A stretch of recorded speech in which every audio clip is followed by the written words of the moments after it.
We who believe in freedom cannot rest. We who believe in freedom cannot rest until it comes. We who believe in freedom cannot rest.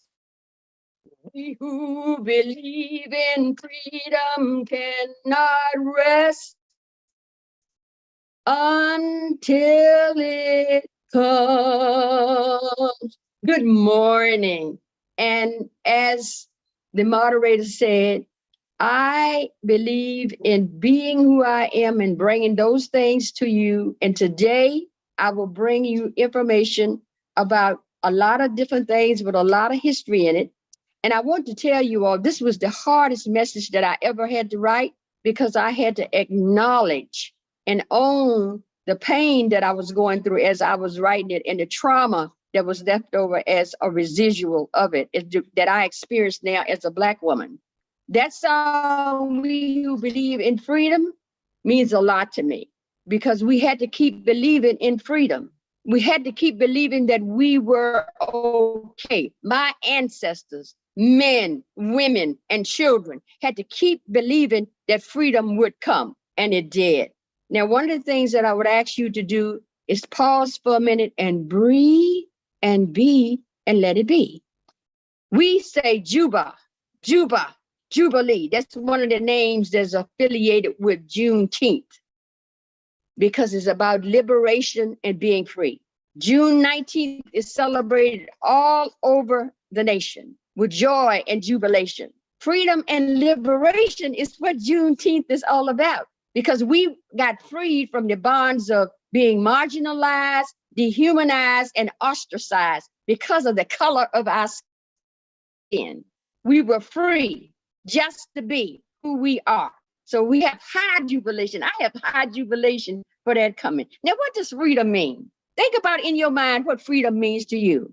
Ask yourself, does freedom mean that you can be who you want to be without anybody telling you how to be? Are you free to be who you were made to be by the Creator? Being free gives us the power to speak and think and make our own decisions without having to have someone come and tell us how to be. My ancestors did not have that. They had many restrictions. They were imprisoned. When freedom means that you're not enslaved, that you're not enslaved in mind, body, and spirit. My ancestors, men, women, and children were enslaved. And let me tell you, they made it through. Enslavement started in 1619 and lasted until 1865. That's 246 years. You hear what I say? 246 years of enslavement. But you know how it brought them out? Their faith and their hope. The faith and their hope. So we celebrate Juneteenth because what happened on June 19th, 1865, that was the day that freedom was declared. And one of the first Juneteenth celebrations was in Galveston, Texas, because that's where General Order Number 3, General Granger, came and he read it in Galveston, Texas. The first Juneteenth celebration came January the 1st, 1866, the first formalized one. And what they did to celebrate it was they marched in the cold in January to the oldest Black church in Galveston, the Ready Chapel AME Church. They had singing and songs that were related to what they felt about. Now I want to tell you a little bit of something personal here. My great-grandmother, Ellen Brown, was enslaved. She was born into slavery in 1858 in Mecklenburg County, Chase City, Virginia. And she died when she was 105 years old in 1963. Now, understand from my father that she could have passed for white, but she chose not to. And the reason why is because she was the daughter of the slave master. Did y'all hear what I said? She was the daughter of a slave master. So I can just imagine in my mind, after my great-great-grandmother, what they had to do. They moved and went to Halifax, Virginia, and they formed a community where people that were what I call light, bright, almost white, mulattoes, they formed a community, and that's what they did. And there are many other stories that are related to that, but I want to tell you my ties to that. Also, are you aware that there are 11 presidents that were from president had slaves? And the main one that had the most slaves, George Washington, had 123 enslaved people. Thomas Jefferson had over 600 enslaved people, men, women, and children. Grant had slaves. Andrew Jackson had 200 slaves. And the other fact that I want to tell you, my enslaved ancestors built the White House, the Supreme Court building, the Capitol, and all the surrounding buildings. You go to Washington, D.C. to see, my ancestors, enslaved men, built those buildings. And during the 17th and 18th century, this is what happened. This is what happened. And a lot of my ancestors came aboard the ships, and they were kidnapped and brought through the Middle Passage. Some of them didn't even make it through. They were thrown overboard.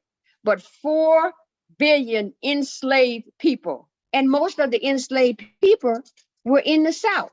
They were in the southern states, and they were treated like farm animals. They didn't even have the value of a farm animal. Sometimes they were even considered, peep this, 3/5 a human being. How can somebody be 3/5 a human being? God created all of us to be human. Whether you're white, black, it don't matter about your color. We were all human.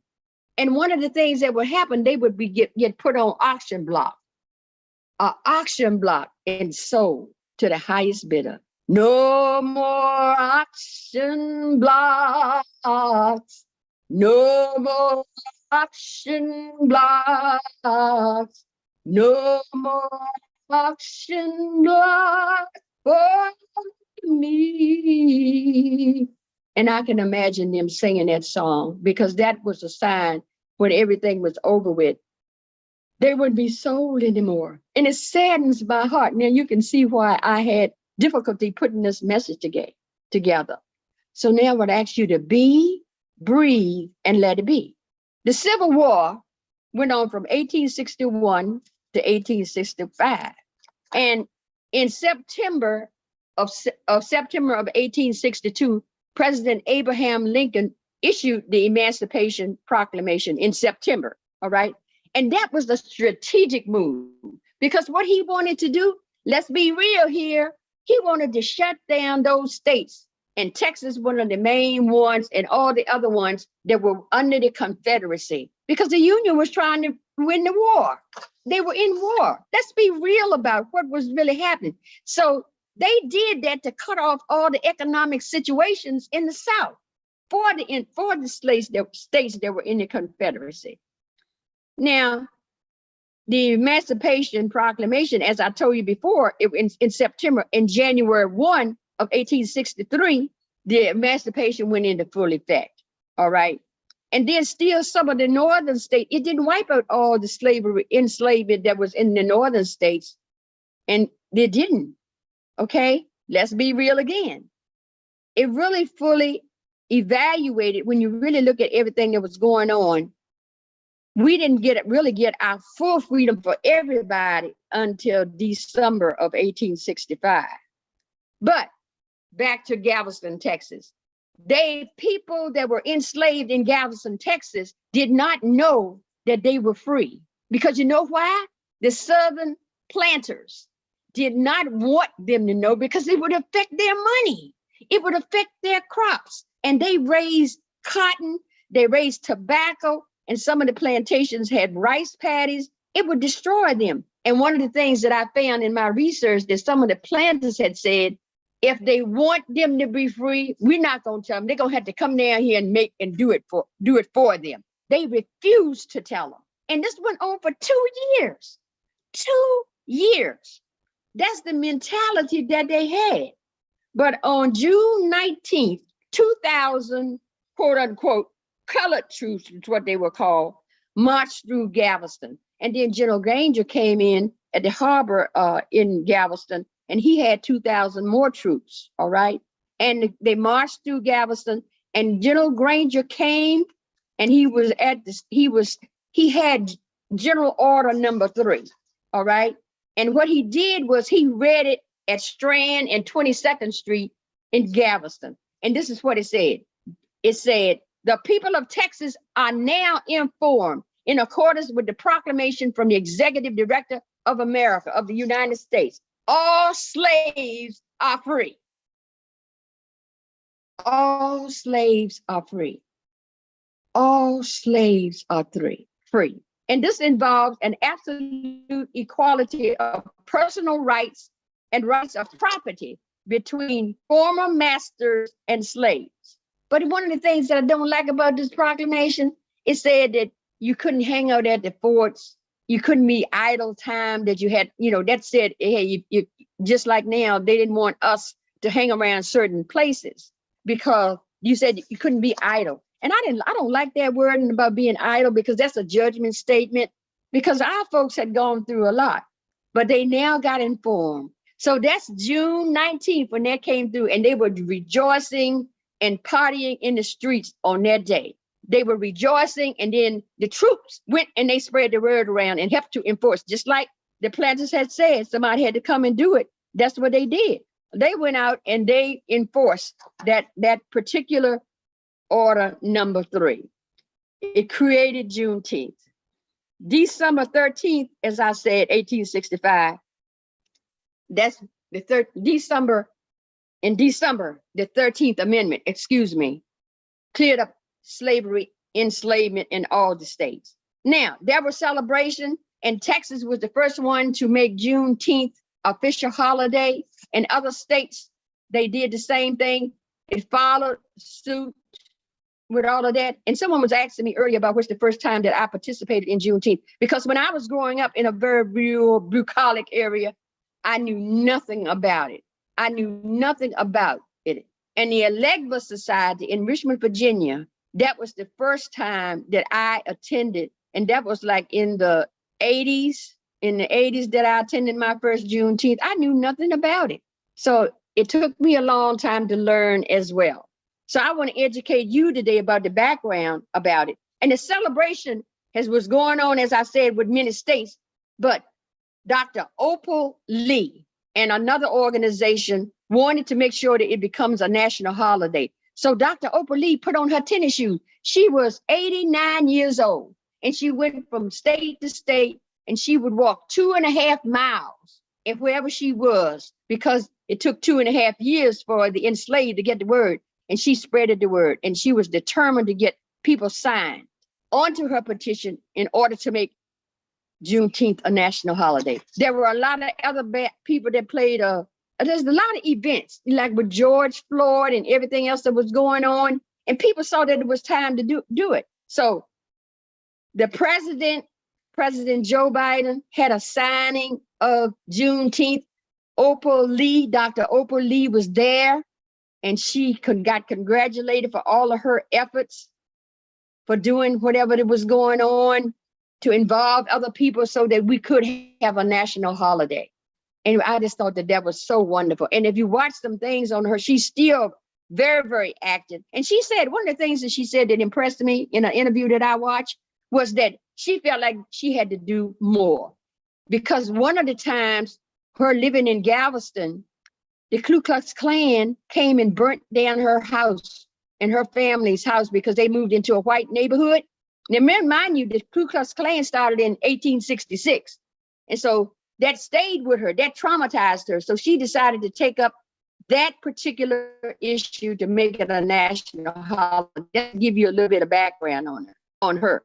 But she feels now that people still need to take a challenge and do something around celebrating African Americans, Blacks, whatever you want to call them, African American, because we are people of African descent, is what we are. So June 19th is now a national holiday. So one of the things that I want you all to know, when our people were enslaved, there was a special Bible. I thought you all would like to know. It was called the Slave Bible. And in the Slave Bible, if a Black man was standing and preaching, there had to be a white person present to make sure that what they were saying was coming from the Slave Bible, because in the Slave Bible, they took out the Old Testament, especially Exodus, to make sure that they didn't hear anything about freedom in any of the verses of liberation, or, like with the Egyptian and all of that. They wanted to make sure they enslaved our people, enslaved men, women, and children with their special edition of the slave Bible. But as I said before, June 19th, 1865, we got freed, and we were free to live in the way that we saw best. Now, one of the things that I want you to remember, that we live in a very diverse community. We have Black, we have white, we have Hispanic, we have Asians, and all the different variation. We have Jewish people, we have Italian people. We got a diverse society, y'all. And all of us were created by the same entity. We call it many names, but it's the same energy. When you look out, I'm sitting in the park and looking out at these trees. The same energy that created the stars in the heaven, the same energy that created a blade of grass, the same energy that created the cats or dogs that you might have, created us. And he created us all equal. Now, Thomas Jefferson wrote in the Declaration of Independence, I get a little loud here because that makes me upset, that all men were created equal. All men were created equal, but we were not honored. So now what we have to do as a culture, as a human race, and accept the humanness of everybody. We have to accept, because the freer we become, or the freer they become, we all become free. And I ask myself right now, are we really truly free? And I want you to ask yourself some questions. Are you truly free? What are you enslaved by? What are you enslaved by? There were 250,000 people that were freed from slavery, the enslavement in 1865. Freedom is an invitation from the Almighty, because we were all created to be free. And I ask you to just remember where you are and what you're doing now. How are you making yourself free? Because if you're not free, you can't do nothing for nobody else. Just think about all the great leaders. I think about Nelson Mandela, Dr. Martin Luther King, Malcolm X, and all those people. The only reason that they were able to be as active as they are, because they were free inside. And Nelson Mandela is the epitome of that. He was in prison. He still was able to be free on the inside. So freedom comes from the inside. All right. He came out and he went on to do great things. So what is keeping you from moving forward? What is keeping you from joining in a Juneteenth celebration? What is keeping you apart from your Black sisters and brothers who are human beings too? Are you enslaved by beliefs? Are you enslaved by old paradigms of white supremacy? Like what we have going on now as African Americans in housing and medical care. It ain't over yet. I'm here to tell you because I experienced it myself. Are you speaking to people of color? Are you getting up and moving if they come and they sit down beside you? Are you refusing to hold their hands? Are you looking them in the face and saying, hey, I love you and I accept you as you are. I accept you as you are, bright as the morning star. You show mercy, you show grace. You have God's love all over your face. It's a lot going on. And I tell you that because I have experienced microaggressions and the cultural biases that we have in the Unity Church, all right? And I'm not naming which ones. Just know that as a Black woman, when I have gone to Unity Church services, the stereotypical things come up. Somebody don't want to hold my hand. Somebody walk out while we're talking about something that's really true. They don't want to hear it. And I don't say that to condemn people. I say that to educate you so that you can have an awareness that we all need to be aware and treat our brothers and sisters with respect and with love. We all are human, and we all can set ourselves free through non-judgment and through expression of action. What are you going to get involved in, honey? What are you going to do? Don't be enslaved by social norms. Don't be enslaved by your family traditions would have taught us, and right up and down the road where I am in Green Bay, Virginia, you know what you see? You see Confederate flags, and it pisses me off. I see these Confederate flags flying high in the sky, and it brings up pain. because it still exists today. So are you enslaved into old paradigms of thinking? Do you put out that positive energy that we are all made from? I'm asking you to do that. Now breathe, be, and let it be. What I decided to do as a result of having those racial discrimination things going on with me in Unity Church, I decided that I was going to be part of the solution. So what did I do? I took a course and got certified through NCBI, and they're about building bridges between people, no matter what sexual, gender, whatever. Because what I find with Unity, some unities that I go in, you have these things as we read our 5 principles. NCBI has a workshop that goes through all of that, as well as looking at where you are as women, what gender, what your practices are. The other thing that I have done, I work on a team from Alamance County, North Carolina, and we do trainings. We do 6-hour trainings to help people with it. And my trainer leader is Linda Dunn. She's from Elon, North Carolina, and she's on staff at Elon University. So I'm training also under her. And we are doing a training in Lynchburg, and Reverend Cheryl knows about this, in the first weekend in October. The NCBI training will be there. The other things that I have done, I have taken courses, one course called Be Open, Building a Legacy of Love. I have taken a course called Search for Common Ground. I have taken I was part of a participation when Reverend Paula was at Unity of Renaissance called Experiment on Being Non-Judgmental, Unjudged Experiment. That was really good. And Dr. Donna Summers did those programs at Unity of Renaissance, and Reverend Paula did her message, and she included one of my Ku Klux Klan experiences, because I experienced the Ku Klux Klan when I was 9 years old. So that's why I tell you, I have to process through my inner self, because I've had a whole lot of racial things that happen, and that's for another whole talk. What I want you to remember is now it's about inclusivity and diversity. It's about you being who you are. It's about you knowing the truth. And I want to challenge you. What are you going to do? How are you going to bring people in of color into your heart?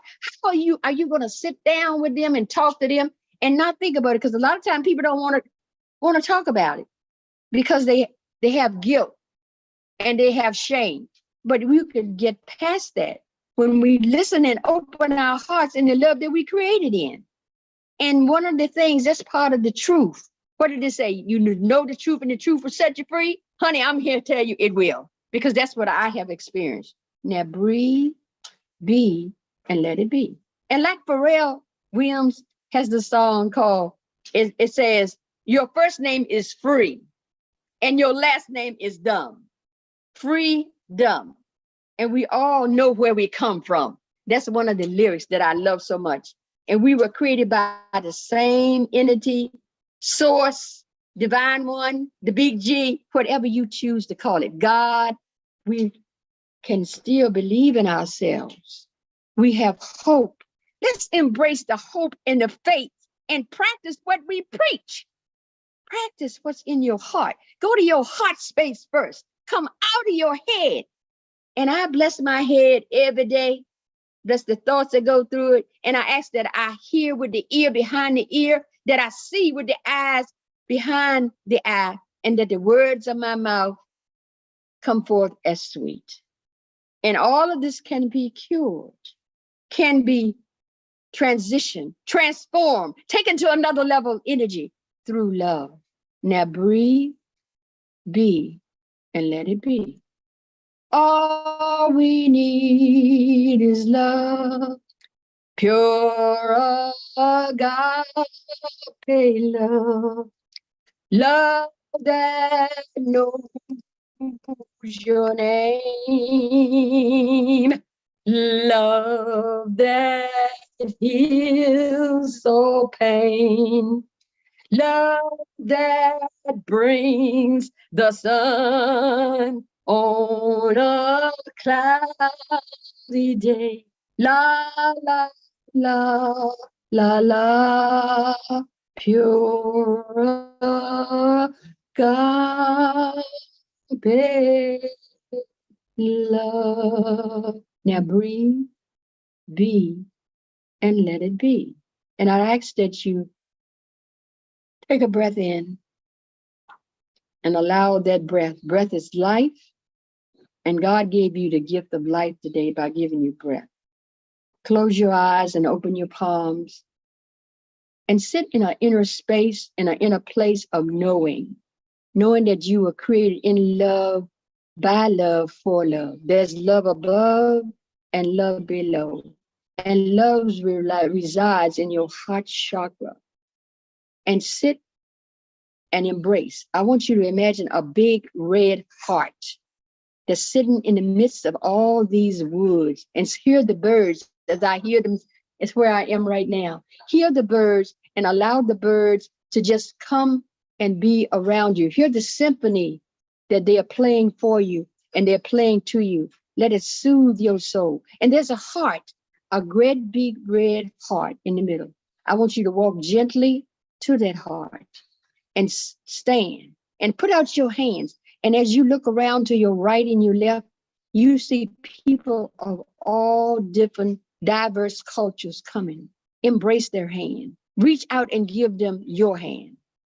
No matter what their race, no matter what ethnicity they are. Reach out and stand and look around at all there are Caucasian, there are African Americans, there are Hispanic, Latino people, Italian people, no matter what their color. All right. Some people you don't have to recognize.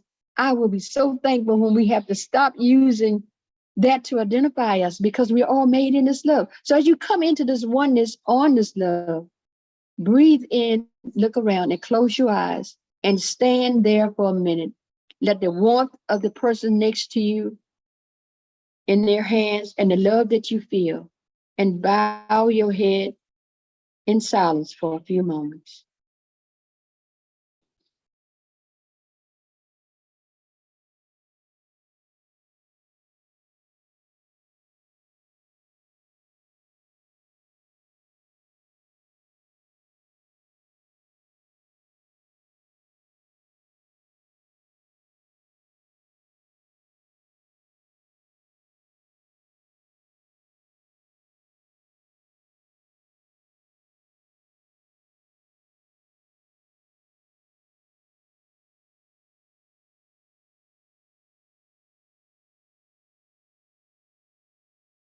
And as you open your eyes and look around again at all the people, and they go out about their ways, they leave in their heart. But what you take away is that love that you stood on. You're grounded in love, love above and love below.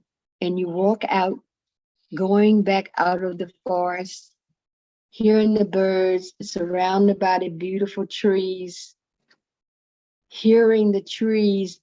Walk over and hug a tree. Show a tree some love, because the trees do love us back. They do it. They do it. And as you embrace the tree, smell its fragrance and thank it, and walk out of the forest, coming back to where you are.